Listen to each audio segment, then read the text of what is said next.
Oke, baik. Assalamualaikum warahmatullahi wabarakatuh. Selamat sore semuanya.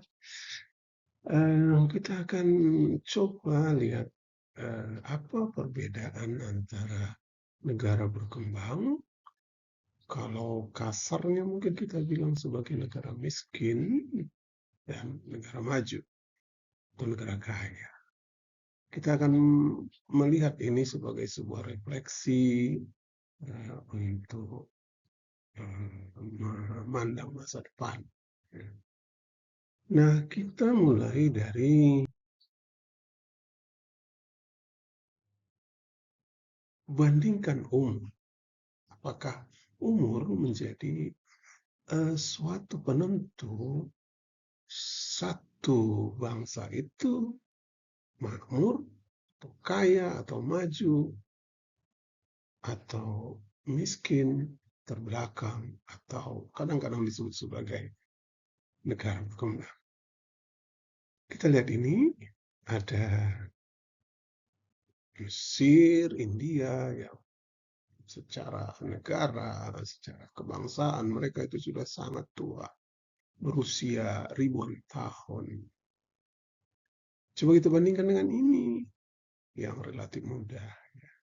Singapura, sebuah negara yang relatif muda, ya, bahkan dibanding dengan Indonesia, ya. Ini juga ya Australia, ya. Tidak ada urusan umur yang menjadi penentu apakah suatu negara itu sebagai negara maju atau negara terbelakang. Seperti kita lihat contoh ini. Berikutnya kita lihat dari sisi ketersediaan sumber daya alam. Kita lihat ini Jepang, ya, negara yang luasnya terbatas, dan 80% dari wilayahnya itulah pegunungan, yang sulit untuk memperluas pertanian atau peternakan.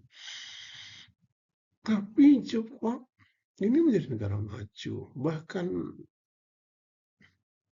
beberapa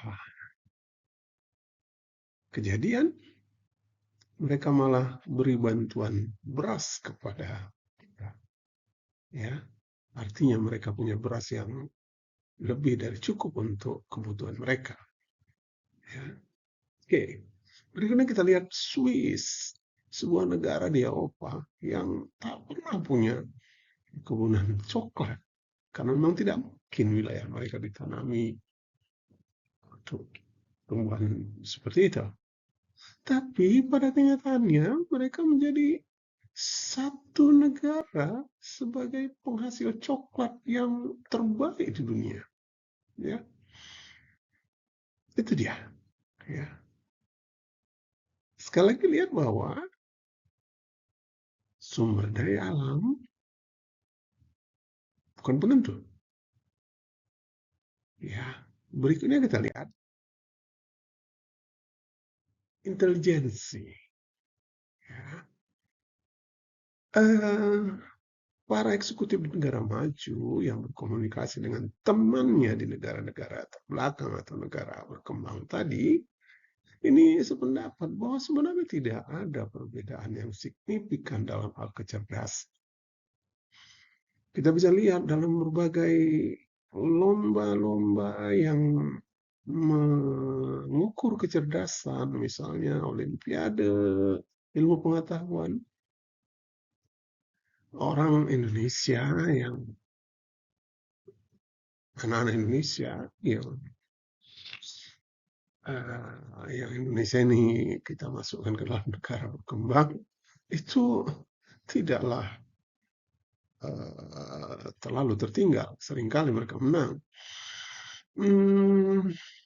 Para eksekutif kita juga cukup bagus, ya, di negara-negara yang dibandingkan dengan negara-negara maju, ya cukup bagus. Dan negara terbelakang ini tidak ada urusannya dengan kecerdasan. Ya. Berikutnya, ras atau warna kulit. Ini juga bukan hal yang menjadi sangat penting, karena pada kenyataannya imigran yang berasal dari negara-negara yang umumnya negara-negara terbelakang itu ternyata menjadi sumber daya yang sangat produktif di negara maju atau negara kaya, Amerika, di Eropa, ya. Ada banyak imigran yang kemudian menjadi CEO di perusahaan-perusahaan besar di negara-negara maju, ya. Jadi tidak ada urusan dengan ras atau warna kulit. Bahkan Amerika punya presiden berkulit hitam, ya. Oke, berikutnya sebenarnya apa masalah? Apa sebenarnya perbedaannya? Kita lihat ini sebuah sebuah pengamatan, ya. Ternyata bahwa semuanya terletak pada perilaku, ya, sikap atau perilaku masyarakat. Sering kita sebut sebagai attitude, ya. Dan ini sesuatu yang dibangun dari waktu yang sangat panjang lewat pendidikan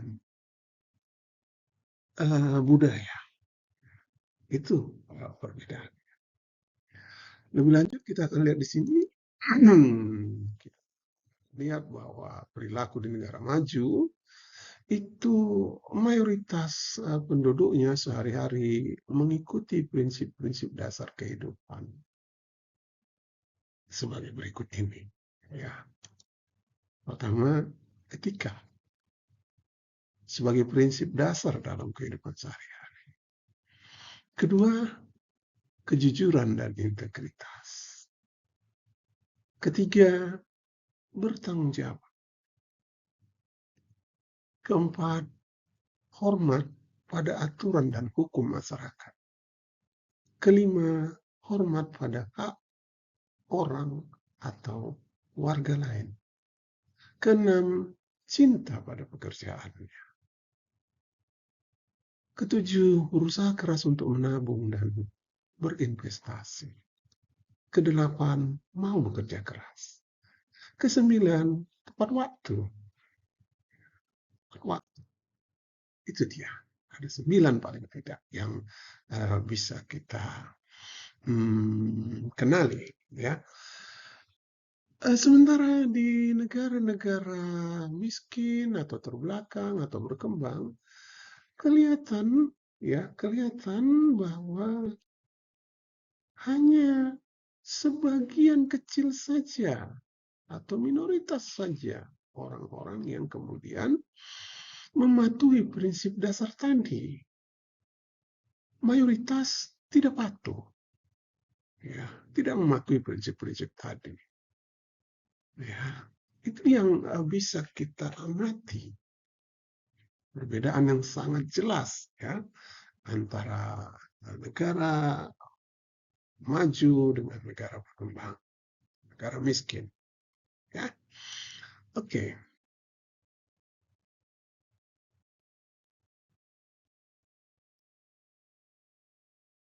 Berikutnya, apa sebenarnya yang bisa kita dapat dari sini? Bahwa sesungguhnya kita bukan miskin atau terbelakang karena kurang sumber daya alam atau karena alam yang kejam pada kita atau karena negara kita kurang tua, tidak juga. Ya. Nah, kita terbelakang, miskin karena perilaku kita yang kurang atau tidak baik. Ya. Kita kekurangan kemauan. untuk mematuhi dan mengajarkan prinsip dasar kehidupan yang akan memungkinkan masyarakat kita pantas membangun masyarakat, ekonomi, dan negara. Terlebih lagi negara kita yang mengaku sebagai negara yang bersifat religius. Dengan memasukkan nilai ketuhanan, mungkin kita akan menjadi jauh lebih bagus. Sepanjang kita benar-benar menjalankan apa yang sudah kita sepakati sebagai aturan di dalam negara kita. Mudah-mudahan ada manfaatnya. Terima kasih. Assalamualaikum warahmatullahi wabarakatuh.